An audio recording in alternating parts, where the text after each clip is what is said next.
Good evening, everyone, and welcome to another exciting episode of Law in No Order Special Survivors Unit. I'm Holly Sabrine, your host, and I'm here with the lovely Crystal McBee, and we're going to talk a little bit, have some conversations. You know how we do. Get to know each other even more, all right? And we're going to let you get to know her even more, okay? So just stick around. We got some juicy stuff to talk about.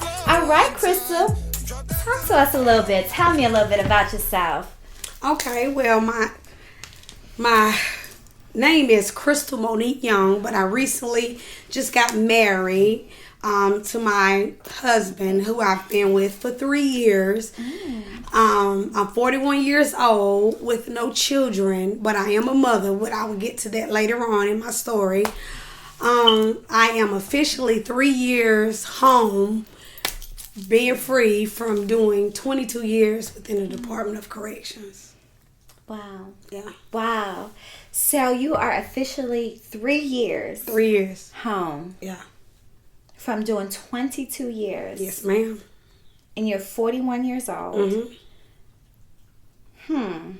So you were locked up since you were 16? 17. 17? Mm-hmm. Wow.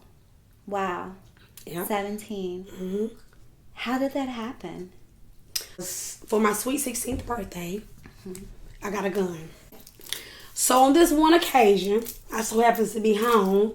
A friend of the family came to the house.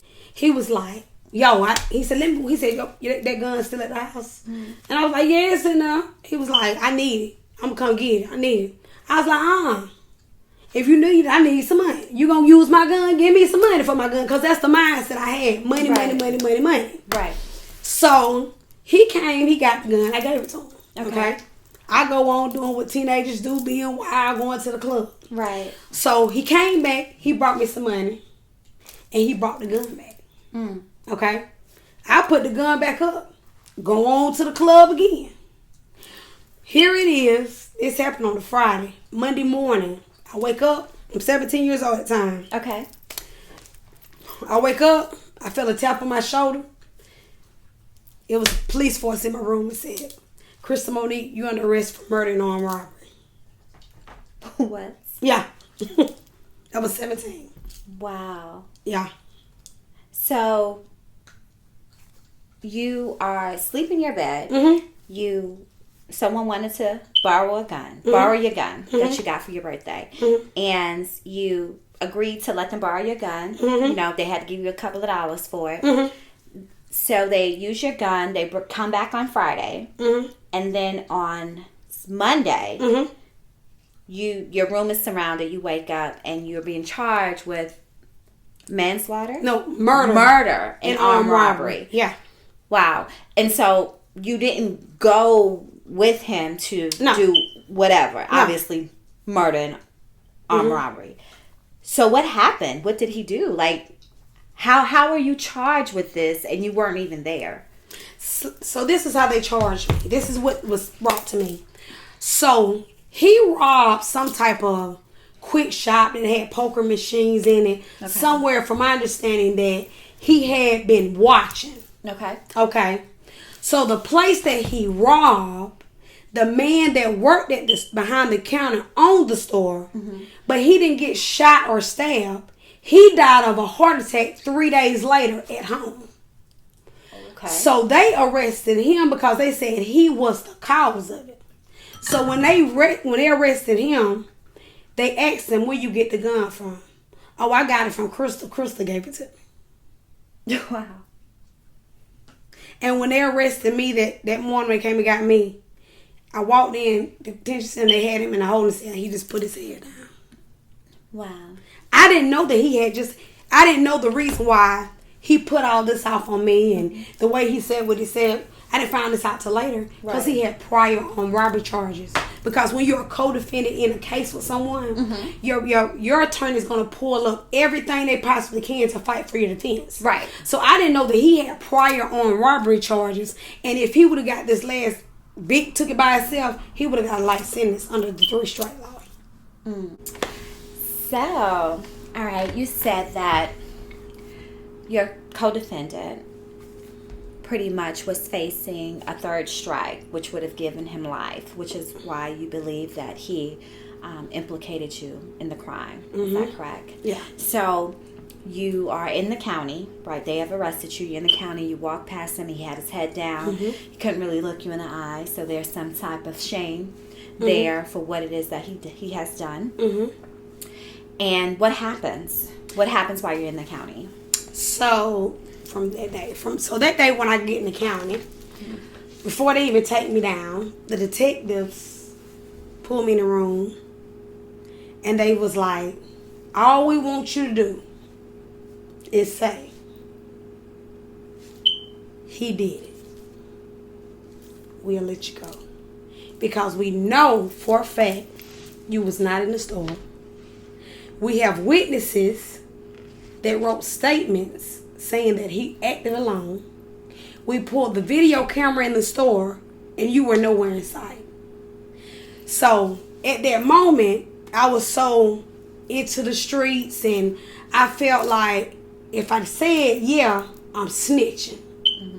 So me then, I'm like, y'all got all y'all information. I cussed them out, called them out their name, and said, take me on.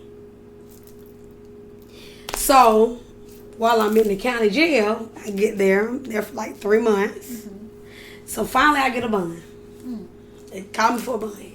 So you're in the county for 3 months? 3 months. Okay. No bond, no nothing. No bond. Okay. Just sitting. 90 days. So I'm just in there. So March the 12th, that's when I go for my bond hearing, which was on a Thursday.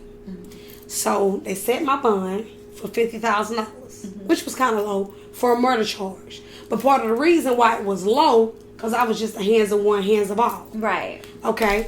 So my parents had been down there all that day. Because my last name is Young, I'm the very last one on the docket. Right. So my mom and my stepfather and my dad, they had my 2-year-old son with them. So when they put my bond in the computer, you know it got to have a payment method, whether it's going to be cash or surety. Okay. So when my parents came to get me out, it wouldn't go through because they didn't have the payment method in there. Okay. So they had to wait till the next day till they go down to the courthouse. Right. So my mom and my dad, my mom was tired and everything, and so they stopped at the gas station. So happens they run into my son's father. Okay. So when my son see his daddy, he's reaching for his dad. Right. So he was the only child, first grandchild on both sides, his father and me. And so my son was spoiled. Right. So my mama said, you know what? We got until we get Crystal out in the morning, watch Junior. But little did we know that would be the last time we saw him. Wow. Yeah. Wow. So you're incarcerated for 90 days. You're obviously in the county. Right. And because you're waiting on a bond, they wouldn't give you a bond initially. So they're trying to make you sweat, right? Because they want you to cooperate. And so after those 90 days, you're able to get up a $50,000 bond. Right. So when it went through the process, your family went through the process to bond you out because your last name was Young and there was no payment method on there. They had to wait till the next day. Correct. All right. So your parents are heading home, right? Gas station, see your baby daddy, right? And once he sees his father, he's reaching for him. Perfect opportunity, right? So they can relax a little bit and focus on getting you out the next morning. Correct. But you said something that was terrifying when you just said it. That will be the last day that they would see Junior. Yeah. What happened to Junior? So my son's father was involved with a young lady. Okay. And him and her, like most baby daddies, baby mamas, you know the drama. Him and her had got together. But in reality, you know, you're going to always mess with your son's father. So it was like a back and forth. But he was my very first. Because I got pregnant at a young age and had my son at 14 years old. Wow, okay. So I left him alone because he got to the point where he had got abusive. So that's why me and him separated. Okay. So him and the young lady that committed the crime against my son, they had got together. Okay. So their relationship didn't work, and they separated, and he got his own house right next door to his mother's house. Okay. So on that night that it happened, my baby's father took my son to his house. And part of another reason why he was adamant about he would take Junior was his two little cousins. One was probably like 12 and the other one's probably like 9 or 10. They were spending the night over his house, but they was really over his mama's house. But they just came over there to his house, and they was in front of the TV. They had spent the night, so by the time he got to the house, they had fell asleep in front of the TV playing PlayStation back then. Right. So when he gets home, he takes my son, takes the whole car seat out. You know, you take the whole car seat and carry a child in the house. He leaves the car seat on the porch. He takes Junior out of the car seat and as he's laying him in his crib, he heard a car pull up outside. Right. So he heard all this loud commotion. He looked out the window. It's her. Wow. Okay. Okay. So, you know, she's upset. She's angry. My baby daddy, we beefing. But she's drunk, like overly drunk. So what she done? So she has a child by him too. Yeah, she had just had a baby. Just had a baby. Okay. Baby wasn't even nothing but maybe 3 months old. Okay. And so she had her other 2 children, because she had 2 children from a previous relationship. Okay. They were inside the cab, because she called it cab over there. Okay. So when he heard the commotion, he looked outside and seen it was her. He didn't even get a chance to take my son's coat and shoes off. He just laid him in the crib. He came outside, locked the door behind him to keep from waking the other children up in the living room and waking my son up. Right. So as he's coming down the steps to the walkway, she takes that child by the arm and throw that child at him. He caught... 3-month-old baby? 3-month-old baby. Her brand new baby. Her brand new baby. She throws her baby by the arm? At him, yeah. Oh my goodness. So, mind you, the cab driver is watching all of this while her other 2 children are in the back seat.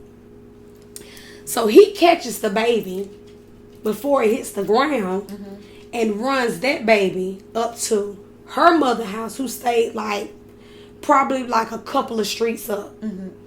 So, by now, the 2 kids, his 2 little cousins, they woke because they hear all this going on. Still, he didn't wake them up to let them know, hey, I just laid Junior on the crib. Because mind you, he didn't want to wake none of them up. That's why he locked the door. Right. So she sees someone peeking out the window. So she then goes up on the porch, takes my son's car seat, and busts the window out. They run out the back door to his mama's house. She then kicks the door in, which she broke her foot. And she goes and goes to the back porch, get kerosene, pour it all over everything, set the house on fire, come back out, get in the cab. So when the cab driver pull up and drop her off, by the time my baby's father is coming down, the cab driver suck around and say, hey man, I think that girl set your house on fire. So by the time he gets down there, his mother got her cane, because she remember, hey, she got the call, Mom, Junior coming. I got Junior. So she knew that Junior was there, so she got her cane trying to bust out the window, not knowing that air was making the fire bad. Wow. So the fire had got so bad because it's like a Mid-Judson. It's a neighborhood. It's like meal houses. You know, they have those oil heaters that they may not work no more, but they just there. Right. But still, some of the residue from it still. That's what made the house catch on fire even more. Wow. So, by the time he get there, it was so bad he couldn't even get on the front porch. And when the firefighters got there, they didn't put out the fire. And they looked over and it was like, oh my God, it's a baby in here. It's a child in here. So he was dead when they brought him back, when they brought him out the house, but they got his heart back to going. So by now it's Friday 13th, all this happened. So it was about 2 o'clock that morning. They come and they say, I'm thinking that it's the Buns that coming to see me. So I'm excited, Lord, they finally get up out of here. Right. And so when I get up there, my stepmother, the woman who was married to my father at the time. Right. And she said, her eyes was red. I was like, what's going on? Why not? Blah, blah, blah. She said, well, the reason why, she said, I'm up here, Crystal. She said, I got something to tell you. And I was like, what's up? She said, Junior and Tiny been in an accident. That's all she said. I didn't know that my father broke down in the lobby. He couldn't come and tell me. So I didn't know how severe it was to to later on that morning. I still, by now, the day that went on, it's Saturday now. Mm-hmm. And so the doctors at the hospital had to get my permission to airborne him to Charleston MUSC, to the burn unit. Right. So they were saying that he had 80% burns over his body. Mm-hmm. He had smoke inhalation, and they said that he didn't get burnt by fire, but because it was so hot, the heat is what burnt him. Yeah. And they said the smoke inhalation that he received, an adult wouldn't even survive through that. But his heart was still going, and they say he was fighting, but they were saying they're going to do one more test, and if he responds to that test, then they'll go ahead and airborne him. Right. So by now, my first cousin, his name is, he worked with the public defender's office. Okay. So he went and had lunch with the solicitor. The case was so broad, all over the news. It was on the Today Show and everywhere like that. And so the solicitor office agreed to let me get out, sign my own bond, to go to Charleston to be with my son. Yeah. So when I get down there, I'm looking at him, and my son, he's a 2-year-old. Mm-hmm. But from the fluid, he had to swell up. He was about the size of a 4-year-old. Yeah. So when I walked in there, I scrubbed up, and I remember him. It was in the rocking chair, and I held him, and I'm just singing this little song, and the nurse telling me we talk to him so he'll know you're here. Sometimes they come through, And I'm just singing Barney because he loved Barney. He loved Barney, Busta Rhymes, and Biggie. Because I would put him in a swing as a kid, as a baby, and that would the music videos would be on. Right. So I'm just singing Barney to him. So I'm thinking that my baby know I'm there, and I'm thinking, oh, my baby know. And he squeezes my hand like this right here. Yeah. And then I heard the machine say, "Dude." That day I died, Holly. I died. Something inside of me died. He was the only thing that I felt like I had. He was the only thing that I knew that loved me unconditionally. No matter what I did, he loved Mama. I felt like that was the only accomplishment that I had. You know what I'm saying? Yes. And then my mind goes back to the last conversation that we had. And in the conversation, it was the night before, excuse me if I get emotional. So, it was the night. I should have known better from the It was the day they set my bond. And I talked to him, and he called me Nunu. He said, Nunu, when you come home. I said, baby, when you go to sleep and you wake up, I'll be there. He said, I sleep, I wait. No, where you at? And I replayed it over and over and over in my mind. But that day, they sedated me like I flipped. They had to pry my son out of my hands. So I was out of it. I couldn't how tragic it was to see him like that, to know I just talked to him. He didn't deserve this. So I'm like, God, what is going on? Like, you got me, I'm 17 years old. You got me charged with murder and armed robbery for a murder and a crime in which I didn't commit, and I wasn't at the crime scene. And then you take my son from me. Yeah. So I was just in a trance. So my family making the funeral arrangements, everything. And I'm just boiling in the inside. I'm boiling. I'm boiling. Because I needed answers, and what they was telling me wasn't making sense.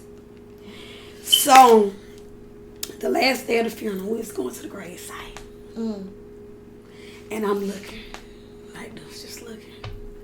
And me and my father in the back seat. Because I didn't even want to be around my mom. Yeah. It was only my daddy. Yeah. And my daddy said, don't do it. He knew, like he felt it. Yeah. He said, don't you do it. And I sit there for a minute. Yeah. And the more I looked at my son's father, the madder I got.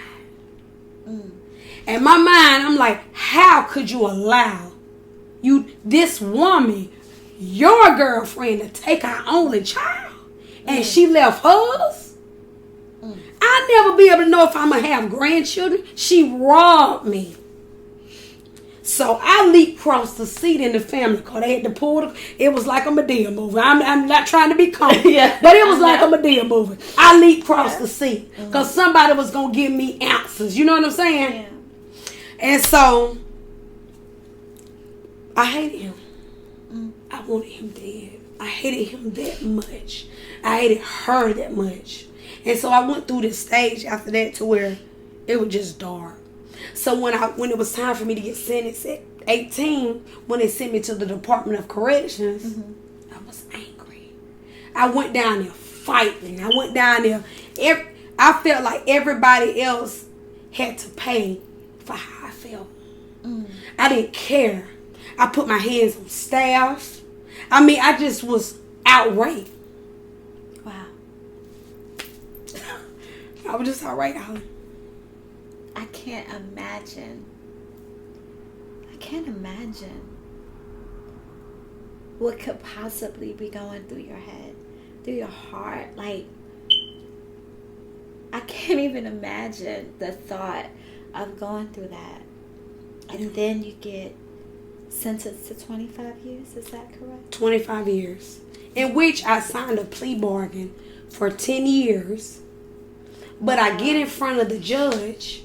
And the thing about what a plea agreement is, even though the prosecution, this is what they don't tell you. Right.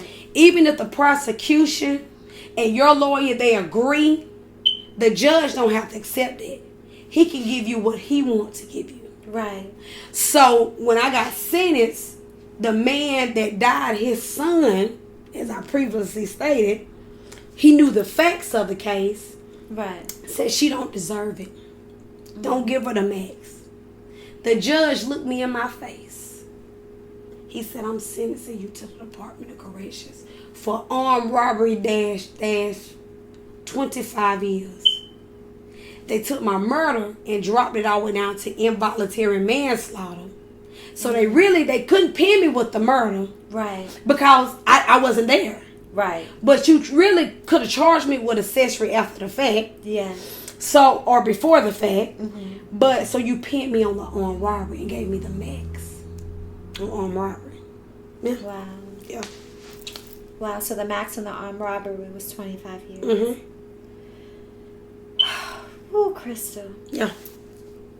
I felt like that was it. I felt like I had nothing else. Nothing else to live for. And I'm just being honest, you know. I felt like life was over. You know what I'm saying? I hated God. And you talking about a girl that was raised in the church from a 4-year-old singing in the church, playing piano, singing, directing the choir and loving music and loving God. Like my daddy had me in church, like where we would come in church and I just wanted to do everything, and it's just something about the church I feel like that's what I was supposed to be. Right. But then I was like, how can I pray to a just God? This wasn't just. In my mind, I'm thinking, well, this God that I read about in the Bible that sit up high and look down low, and you reign on the just and the unjust, what happened? He didn't deserve that.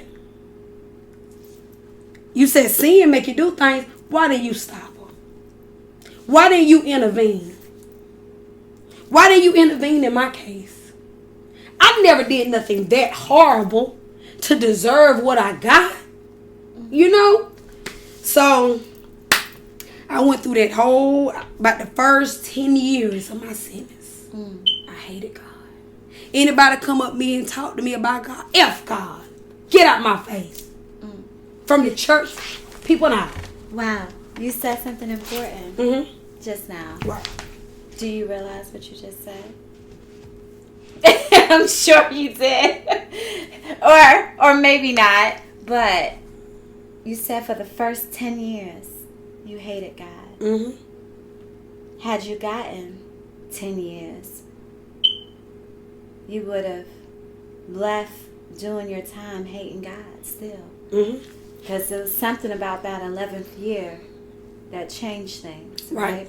Had you not gotten sentenced to 25 years, you would have never done an 11th year, right, in the Department of Corrections. And sometimes, right, God knows what it's going to take, right, before we do. And He know you needed at least that 11th year. Oh yes, child, I need right, it. because if you would have came home, if you would have gotten the 10 years, right, and for 10 years you still hated God, what do you think you would have done when you came home? If you've only gotten 10 years, I would have went back to doing what I know. What you know, the old me, the old you. Okay, and we wouldn't want that. No, and God knew that. The world didn't need that. But so let me ask you this. Okay. I know that you recently, I believe it was recently, you visited your son's gravesite for his birthday. Right. It was kind of a big event. I think I saw it on Facebook.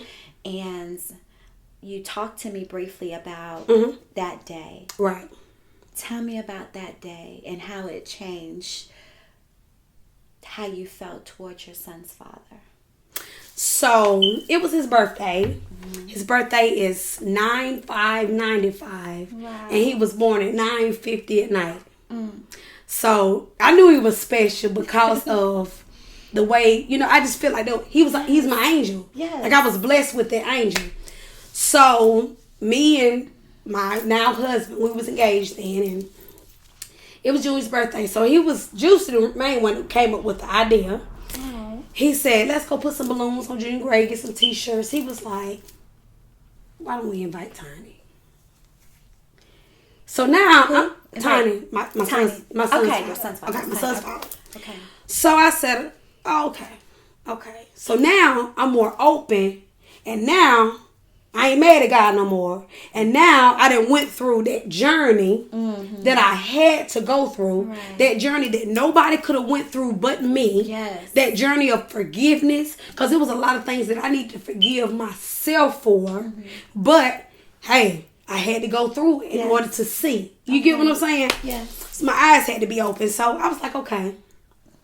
So mind you, I haven't talked to him since we left the funeral that day. And that's when I jumped across the seat to jump on him. Right. And when he got down there, I never knew how bad and how much he went through. Just to hear him, I felt this low. Wow.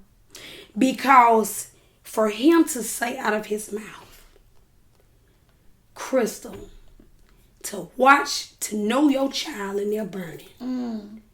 And I can't get to him. And I watch my son burn.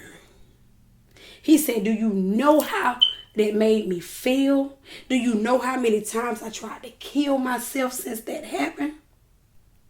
He said, my life will never be the same. And all I can do is look like, wow. All these years I've held that hate against him. All these years I wanted him dead. For what? For what? Right. When he lost something just as precious as I did. Yes. His firstborn. Yeah. And he was a junior. Yeah. So then it seemed like God opened my eyes then. Right. And I had more compassion in my heart. That's why I felt so low. Because I just kept hearing that same voice. What?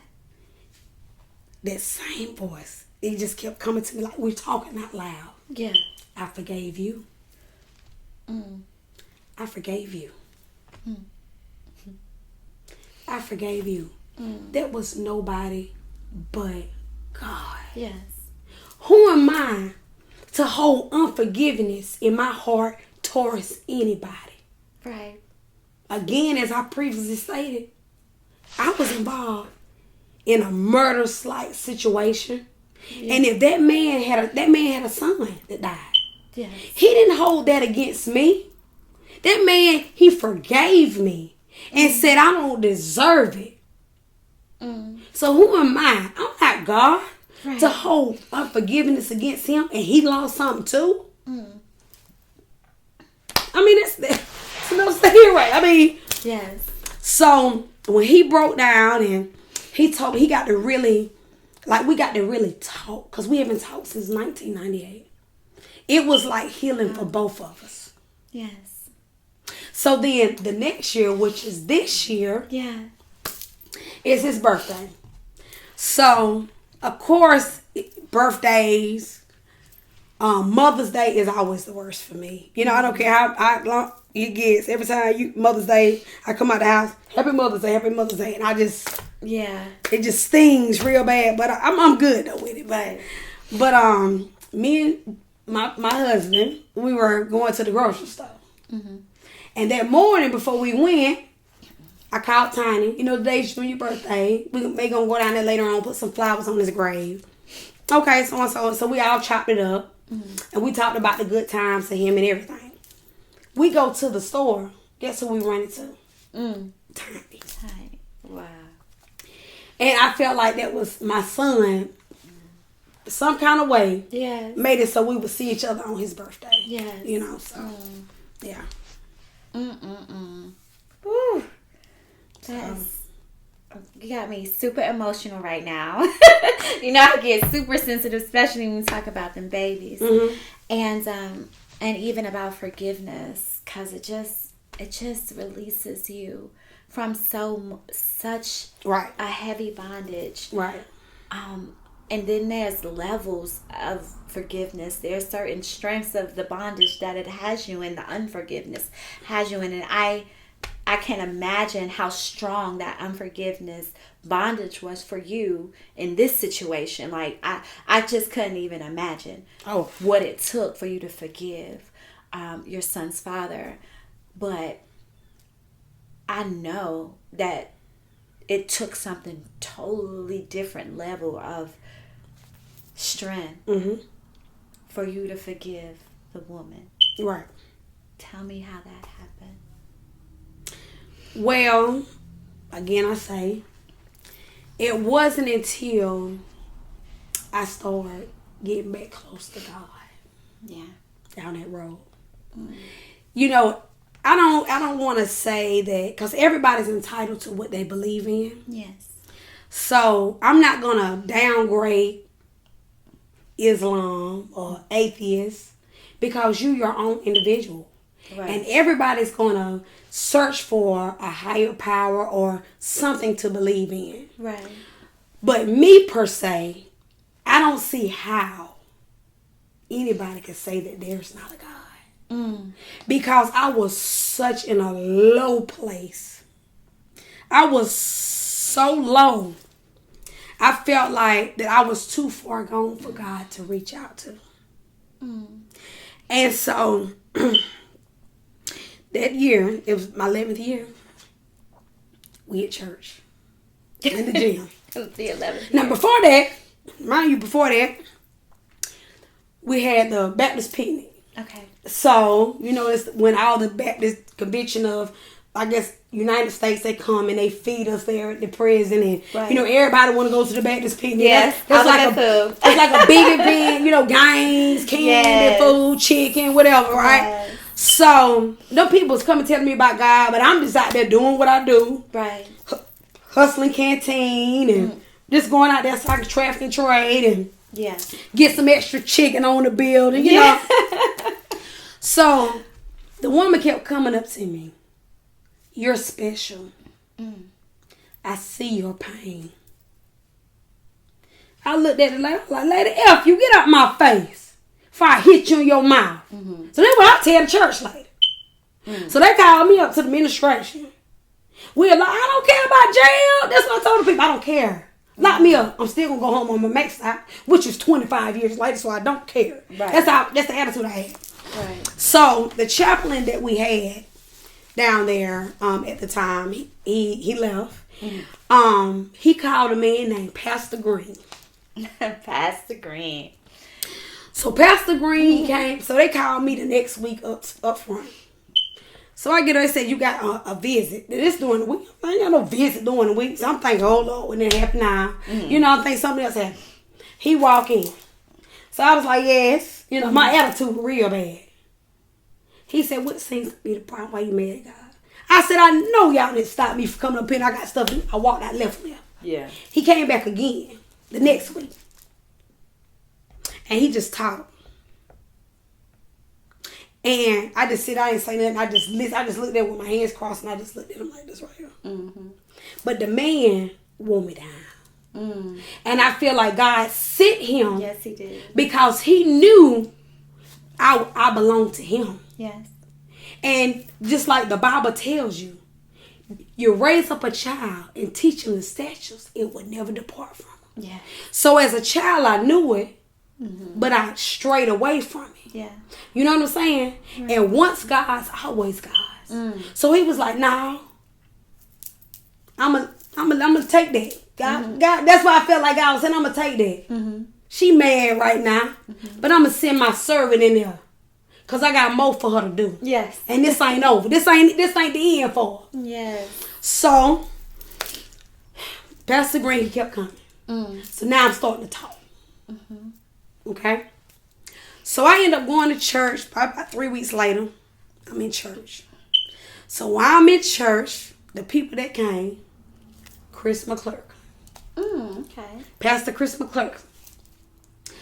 So that night, I don't know what I was just mad about. I just stayed mad all the time. Right.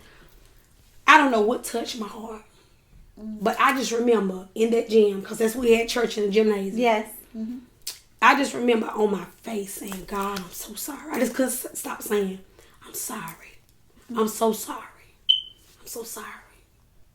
So now, moving on up a couple months.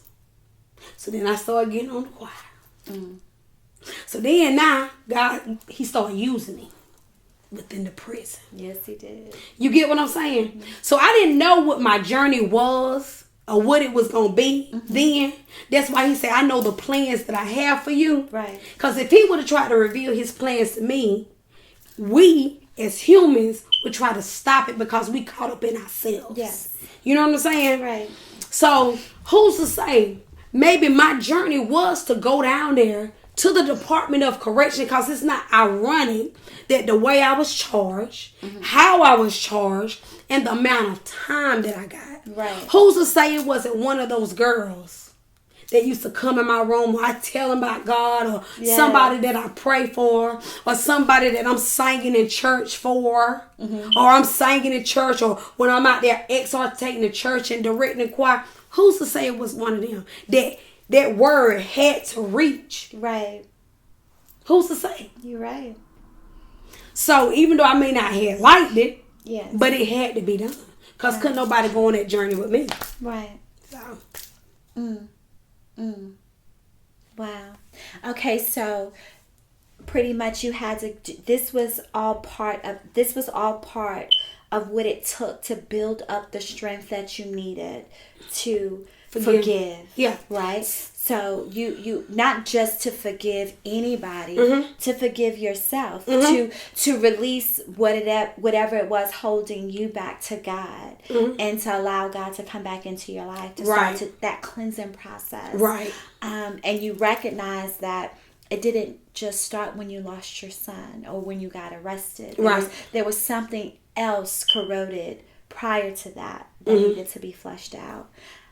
And this whole process was ultimately necessary to help you get to this next phase of forgiveness, this next level of forgiveness, forgiving the woman who murdered your son. Right. Yeah. See, because what was that conversation like what happened when you first saw her? What did you feel? How did you? Now, did you even have a conversation with her? What was that like? It was easier said than done. So, I'm back there in prison, and I'm feel like I'm working for God, and I'm on the choir, I'm on the praise dance, I'm singing to the church every Sunday. Like we doing the thing in there for God, you know. So I'm released now. So I kept saying, I forgive her, I love you, God, all that.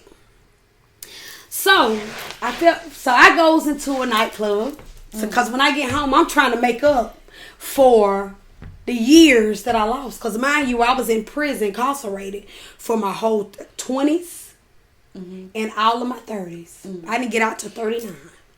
Okay. So I go in this club and I see her.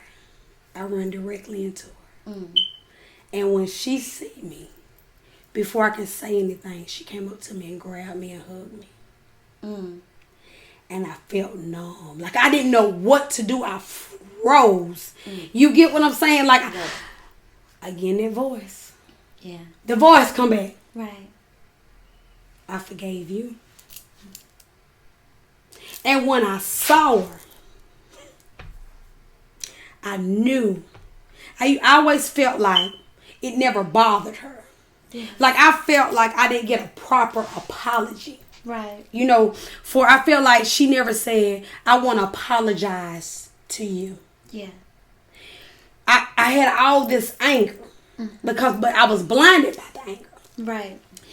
But when I saw her, and I saw it in her eyes and her heart, I knew that was something that she was having to live with for the rest of her life. Yeah. And every time she would see me, that would bring it up. I took this woman's only child. Right. You know what I'm saying? So at first, when I heard that voice and I forgave you, I froze and I started praying silently. And I hugged her. I let go and just hugged her. I hugged her. Yeah.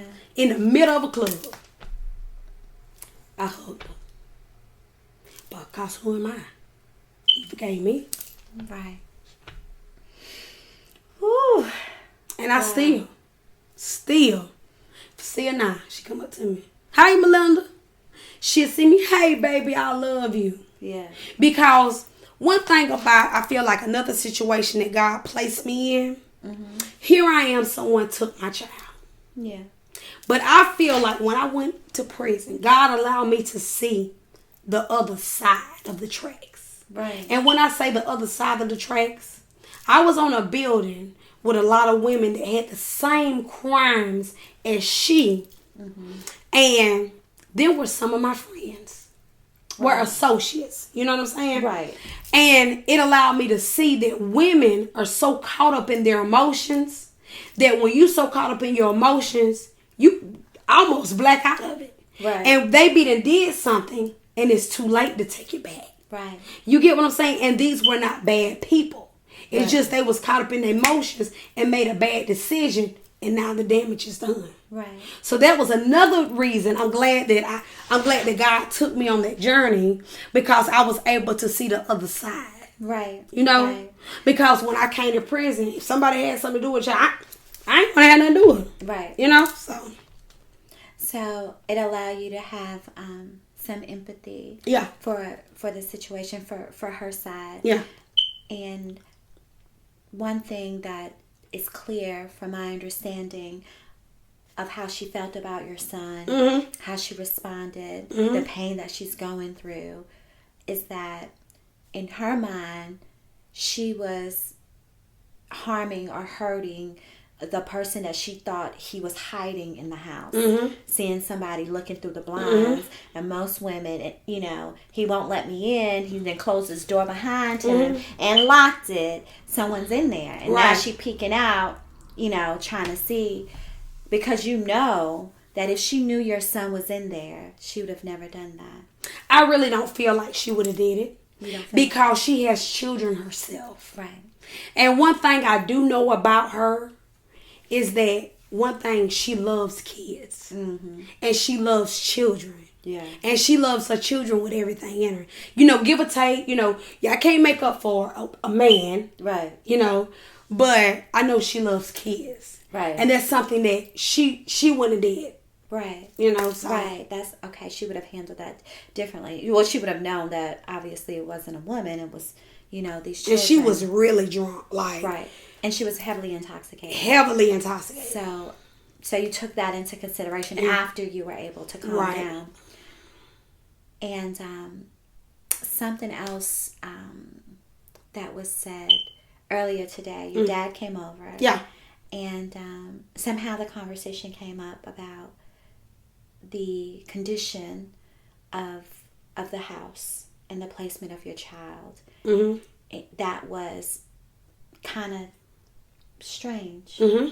Or some people would probably say miraculous. Right. In a sense. Tell me about that.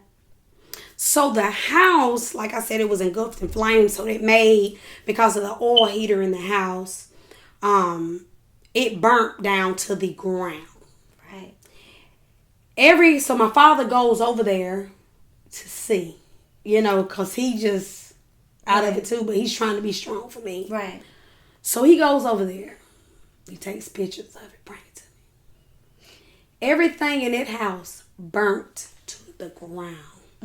Even the TV beside the bed melted, all down to the ground.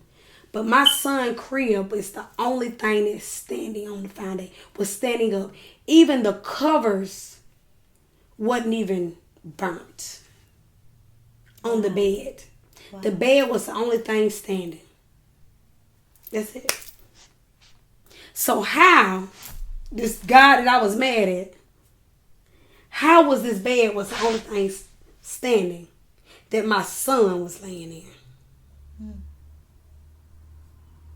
Wow. And I think about that all the time too. I think about, he would have been 26. Yeah. 26 years old. Would I have been a grandmama? Now that I'm home, he probably would have been over here. Yeah. You know what I'm saying? Yeah. So I mean, I'm glad that I had a lot of good memories. But at times it gets sad. Sometimes I'll be in his house, or if I'm on my way riding to work or something, and he'll come across my mind, and a tear just roll down my eye, or something like that, or I'll see kids that was his age. Yes. Because I love kids. Because I'm a big kid at heart myself. Right. And like little kids is like 1 or 2.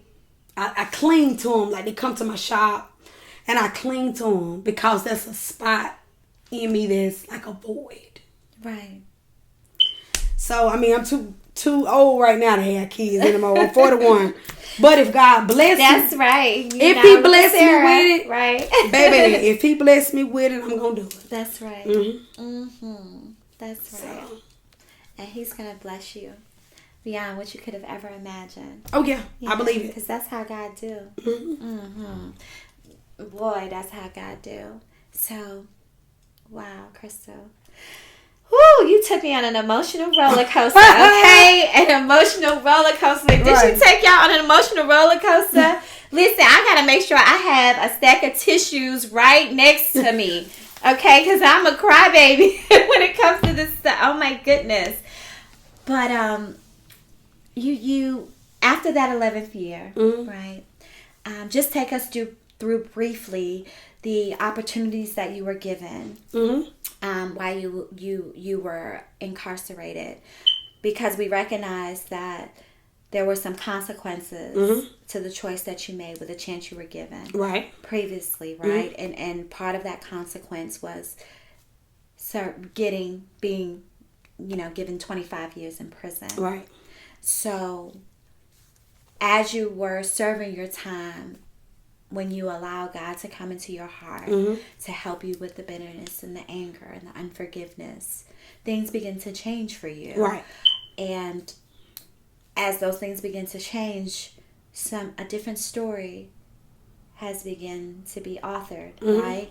So tell me a little bit about the author of this story and the opportunities that you took advantage of to help you pen these chapters.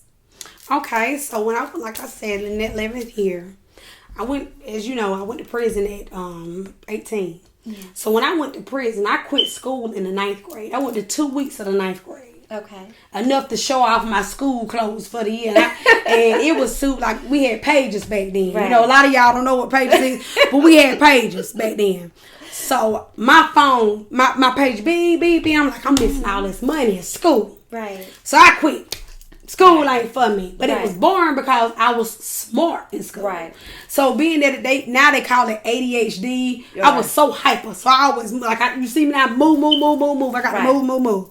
So I quit. Okay. So, but when you go to the Department of Corrections, if you are under 21, as you know, you are mandatory to get a GED. Right. So I never did get one because I used to always say, if I want an education, I got one on the street. Ignorant. You know what I'm saying? Right. So when I finally went in, the warden and all them, they just say, send Crystal, they got the GED testing, see if she'll pass. Right. Because I think she's smarter than what she thinks she is. Major smile, send me up there. Major smile. Took it, never went to a class, never studied, passed it. Boom. Then when it came time to take, that was the practice GED. Came down to take that, passed it, flying colors. Okay? So I got my GED.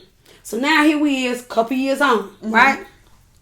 So we had Chaplain Campbell, rest in peace, Chaplain Campbell. Yes, Chaplain. Mighty woman down there, helped a lot of people. Yes, I love that woman. The opportunity came for the CIU. It was Columbia International University. It was called the Prison Initiative, where they had cohorts. Now, this program had been going on in the men's facility at Kirkland for years, but they was going to bring it to the women's facility, which would allow the women to receive an associate's degree in theology free of charge, no student loans or nothing like that. It was all through donations. So I submitted Chaplain Campbell. She was like, Crystal, I think you need to do this. I think because now I'm in the church. Right. So I was like, you know what, I would. I used to see on TV. This is why I told Chaplain Campbell. I used to see on TV the colleges. And I used to want to go out there and be in the step show with the colleges. And I want to do the college life. Darn, I wish. So I remember talking to God, coming back. I'm like, Lord, I'm going to be here for the rest of my life. I wish I could have got this, blah, blah, blah. Right. Boom. You brought it to me. Yes. He brought it to me. He'll meet you where you are. So I ended up, I graduated with the whole 2 years. I never made 1C. Right. My last year, I made straight A's my last semester and graduated with a 4.0. Right after that, I received my welding 1, 2, and 3. So I had a few things that I left with up under my back, a few accolades. Yes. So. That is awesome. That is awesome. So, and I'm sure that helped you transition, right? Once you were released. So there was something else that you did for 6 months prior to your release, right? There was some type of trustee program. Yeah. Okay. So tell me a little bit about that. And what does that do to help you transition to fully going home? Okay. So I chose to be you can put in when you get in your last couple of months or last few years. It's depending on how you're classified. Okay. So I chose to go to the county jail. You can put in through your classification. So I can go and get used to being around street people. Okay. Because only people I dealt with and knew for 20-some years was inside that gate. Okay. And another reason why I did it, because in South Carolina, the Department of Corrections, they really don't offer nothing for long-term offenders. So that's just like if I was to get my sentence overturned, and I've been on long-term, I'm not allowed to go to no pre-release class because they looking at my max out date. Okay. So really, the only thing, if I wouldn't have had those degree and had the go-go to know what I got to do once I'm released, then I would have been back in the recidivism rate. It would have been a revolving door. Okay. Right. So I went to work at York County Animal Shelter where I would train dogs. Like they would get dogs that they would be getting ready to kill. Right. Or they would consider bite dogs or dogs that they getting ready to seize. And they before they put them down, they would see if I can teach them socialization skills. Right. And then the animal shelter would get like different rescues from all over to come and get those animals to keep from killing them because we was considered a no-kill shelter. Yes. Awesome. Okay. Look at God. So prior to your release, after being incarcerated for so many years, you were able to kind of slowly transition to being around, people in the outside world that got all of this digital stuff going on, all this new technology, this new slang, everything is shorthand, texting and everything. So you got to get a little taste of that. And then you came home. And so tell me, when you came home, what was that like? What did you do with the gifts that God had allowed you to receive while you were incarcerated, or the opportunities that you took advantage of? How did that help you upon your release, or did it? Well, I will say that as far as like with jobs and stuff like that, even though they say 7 years, that's not so. Okay. Because when I came home, mine wouldn't have shown up. If that was 7 years, I could have got. I had a lot of good jobs. Right. Because I got a degree. Right. But they still went back further than 7 years. Because my last charge was 1998. Yes. So that didn't help because I'm a convicted felon. Right. So many doors was closed in my face. Yes. Okay. But I had the attitude, I don't care if I'm working at a Burger King. Right. If I can work in that prison system for free every day, yes, I can get out here and work and get a bag if I got to get 2 or 3 jobs. Yes. So my first job, I worked at the Ponset Club. Yes. Okay. So I got out on a Monday, which was April Fool's Day. Monday I got out. Wednesday I went and got my license, and Friday I was working. Yes. You get what I'm saying? Yes. Wasn't the best job, but I knew I was gonna have to crawl before I walked. Yes, but there was something important about that job, right? You know how sometimes they say that some things are the vehicle, right, to get you to where you are. There was literally a vehicle involved, right, in this opportunity. Isn't that something? A real life vehicle. Tell me about this real life vehicle that was involved, and how did that happen? So I'm working at the Ponset Club, and the place, the type of place that it is, it's where all the doctors and lawyers and people that got money. Yeah. This is where they would go take their families to eat. You had to have a membership to go to the Ponset Club. Okay. You couldn't just walk in there and make no reservation. You had to have a membership. Okay. So this is where all the elite came. Right. So I don't know how to talk no etiquette talk. Right. I just know how to be me. That's what I'm saying? So I went in there, they're coming there saying we having a little Pinot Grigio and a duck, and we having a little duck with garlic sauce and all that. I ain't know all that, honey. Okay, so tell me how you said it. So I was like, this one person in particular, I'm not going to say his name. Okay. It was a family. It's man and his family. So the people, back up. So when I got there, I'm just my bubbly little self. The people coming in, hey, boo, how you doing? Yeah. So my manager, they was like, you can't be talking to these people. I said, I don't know no other way to be served. That's right. I just know how to just be me. Right. So I'm like, I'll talk to a goat or a roach as long as they talk back to me. That's right. So I'm like, hey, how you doing? Ooh, child, I like that. Ooh, honey, I like that, honey. They look good.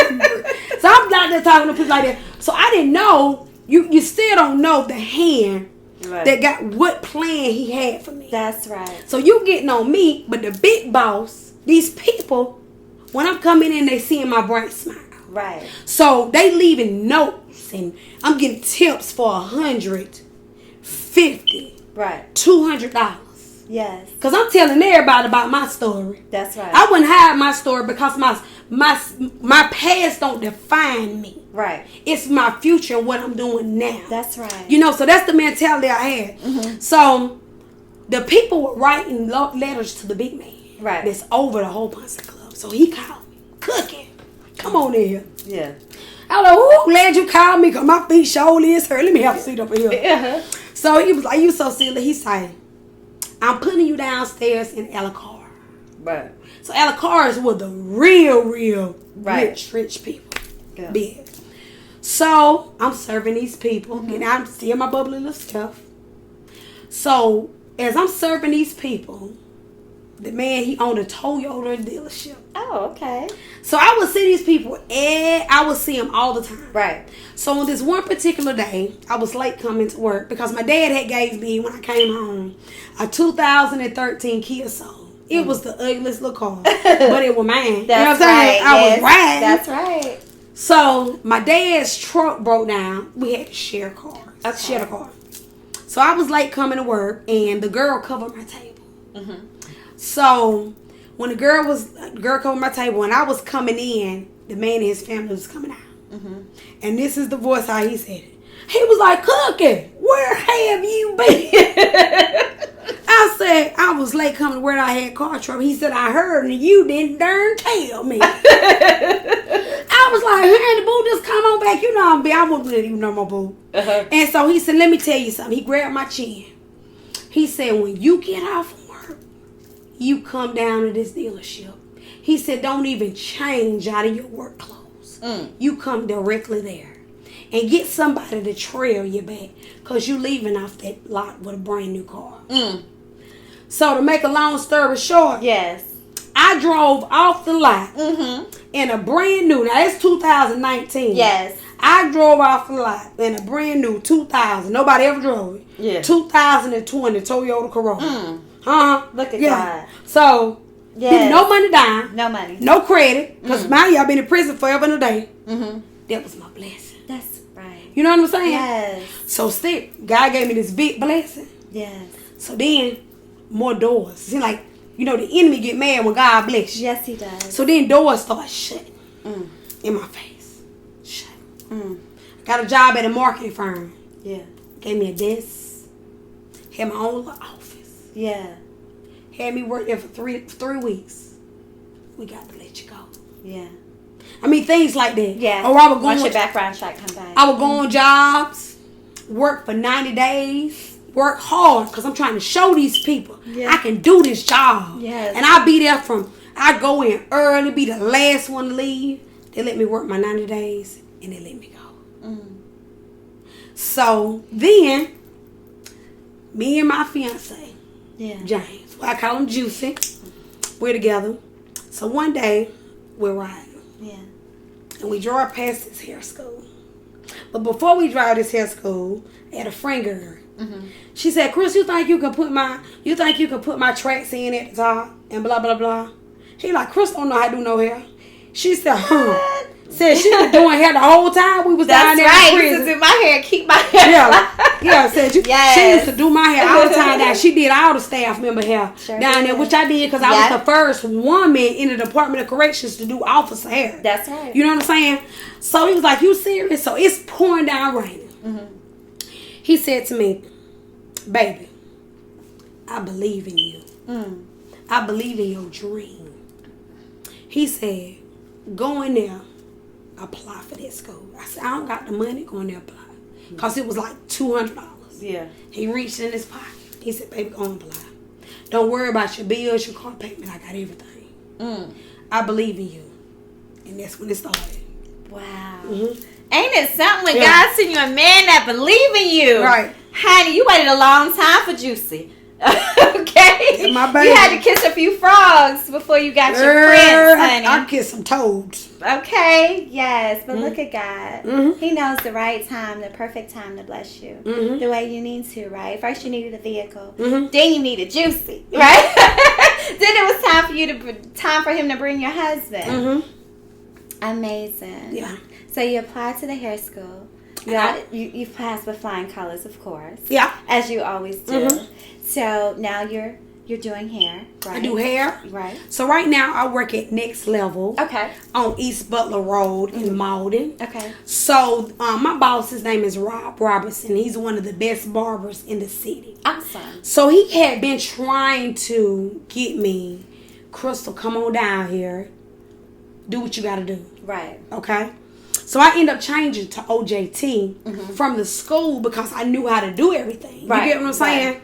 So he was like, you're going to have to step out on faith.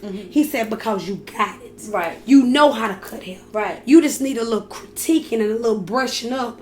And I'm going to put you under my wing. And the boys in the shop going to put you under their wing. You're a perfect fit. Right. You talk trash.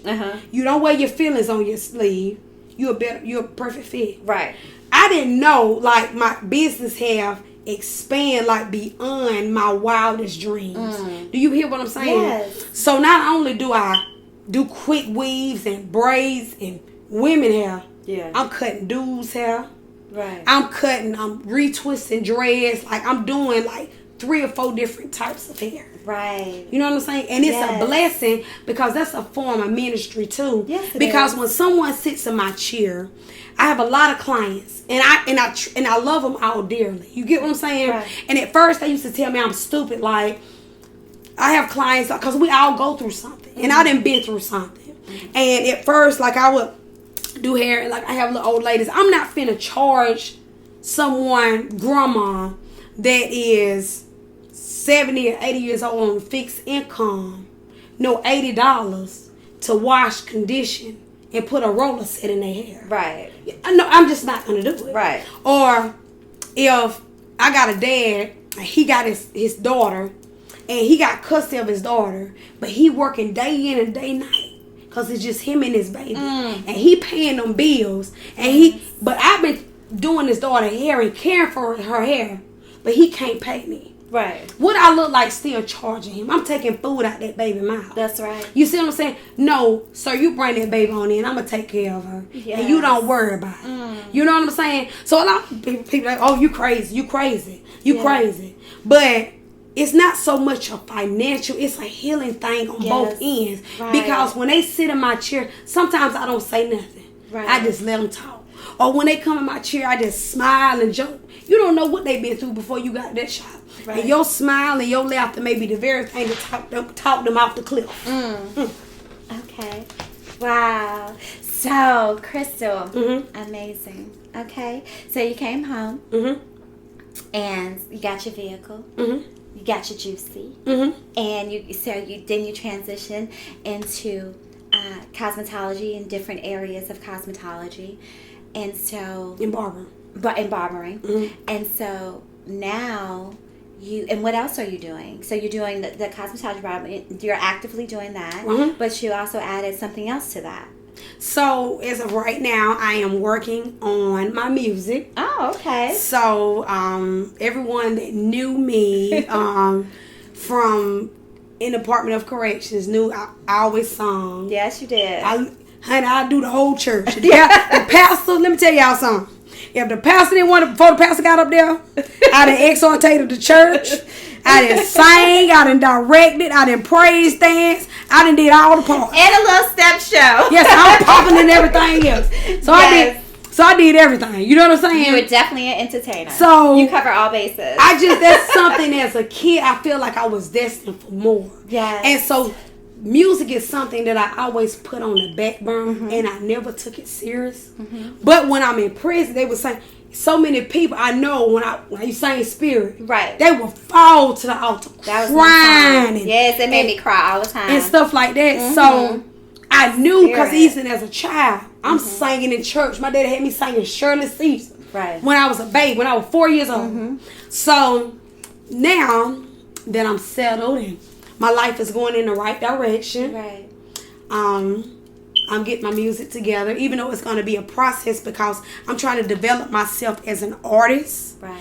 Because I don't want to be like a copycat artist. Right. Not saying that anybody's no copycat artist, but I want to be that unique artist that stands out. That's right. You get what I'm saying? Right. So when they see me, they be like, right. Well, you already stand out, honey, because that personality is on fleek. Chill. Do they still say fleek, or am I like really outdated with They don't the say fleek. Okay, so what do they say instead of fleek? What is Gucci it? or something like Gucci. that. So yeah, there we go. You sure that's not old? I don't know. Okay, I can't keep up with it. Y'all can help us out if it is. Right. You know, we 25 plus shipping and handling over here. Okay, so we kind of a little lost in the lingo and what's popular right now. Yep. So Crystal, that is so awesome. And we're going to talk to her a whole lot more than this one time because there's a whole lot going on and we can't get everything in 1 hour, right? Right. So I am so grateful that you agreed to do this interview with me. Can you tell me why you agreed to do this interview? Okay, one of the reasons why I agreed to do this interview because I've spoken, like I've said it, I wanted my story to get put out there. Okay. And some people want to write stories and tell their stories to receive financial gain. Right.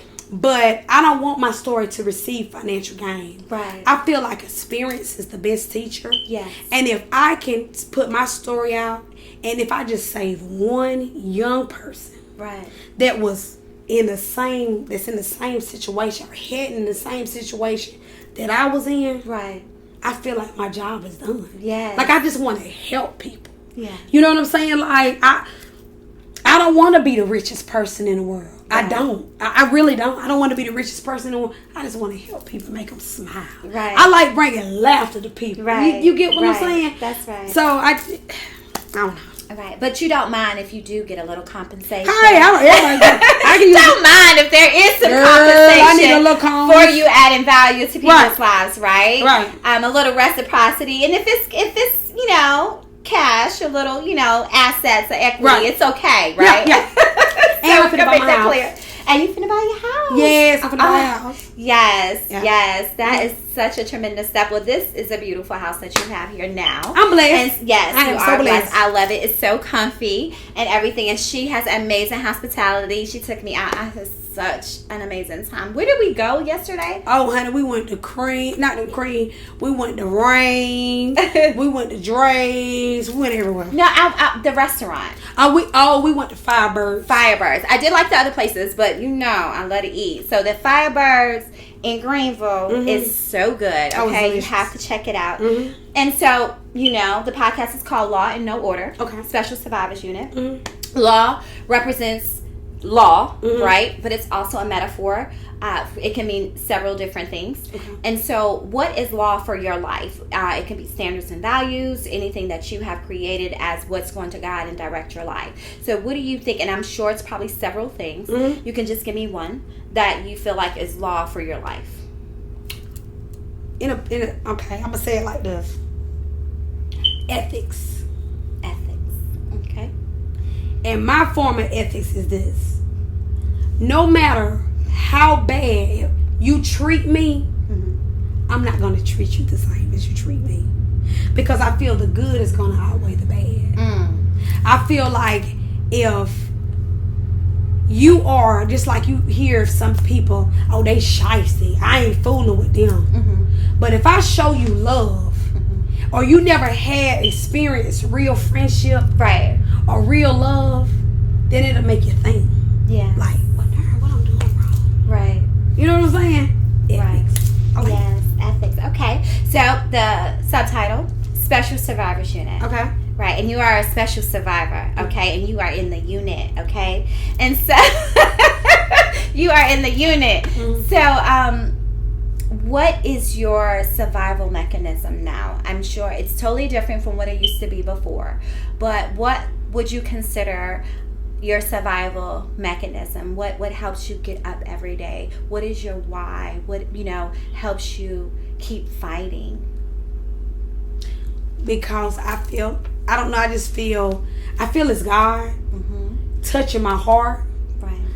I feel strongly in my heart that even though I'm at the light at the end of the tunnel, I feel like I ain't all the way to the light yet.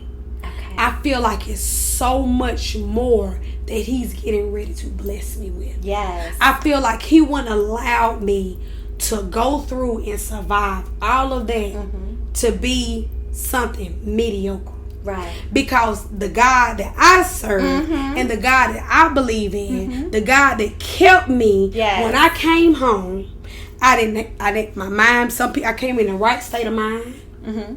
I came home blessed. Right. Blessings on top of blessings.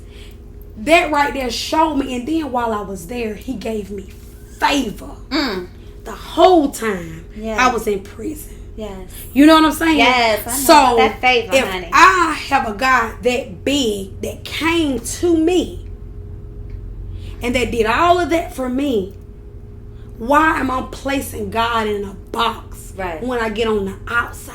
Right. So God is your survival mechanism. Yeah.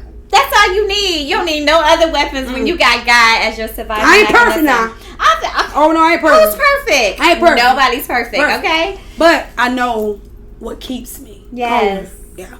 And my pastor. And your pastor. I got him on speed dial. On speed dial? Yeah. What's your pastor name? His name Melvin Hampton. Pastor Melvin Hampton. Yeah, I have to meet him. Yeah, we go to Greater Faith. Greater Faith Church. Me and Juicy, that's who married us. Okay. And we are in there every Sunday. We involved in everything the church do. Like, we are totally involved. Awesome. I have to meet the pastor. Yeah. Definitely. And so, can you tell everybody how they can follow you, your Instagram handle, or any information you may have if they want to get their hair done? If, you know, they need some dreads twisted, a little Caesar cut, look, whatever. You do it all. Braids, all kind of different designs, crisscross, put your name in it, you know, all kind of stuff, okay? Let me tell you. So tell them how they can find you. Okay, I am on Facebook under Crystal McBee. I'm also on Instagram under Crystal Young. You can type in Crystal Young and it'll pull me up and put some numbers behind it. You can also I am on the Cut app, and it's under Crystal Young as well if you want to book me on the app. But if you want to also call and book me, I work at Next Level Barbershop on East Butler Road in Malden, South Carolina.